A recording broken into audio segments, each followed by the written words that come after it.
சொல்லுங்க. கண்ணை மூடு. எதுக்கு சார்? கண்ணை மூடு. யோ, ஒரு ராங் நம்பர் கிட்ட எவ்வளவு நிறைய பேச முடியும்? வெய், காட்சியை பார்ப்போம். ஐயோ சார், என்ன சார் தூக்கிட்டீங்க? மாதவி பாத்தியாமா, இன்னைக்கு இவன் தூக்கிட்டா. என்ன தூக்கிட்டீங்க? விடுங்க சார். சார் சார் இறக்கி விடுங்க, கால் வலிக்க போகுது. வேண்டாம் சார், விடுங்க சார்.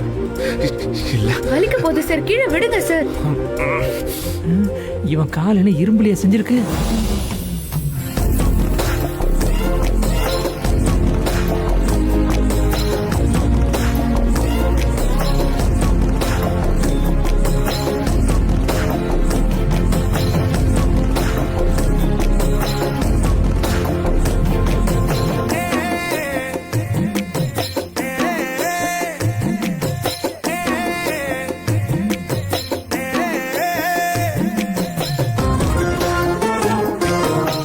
அவரு என்ன பண்றதுன்னே தெரியல.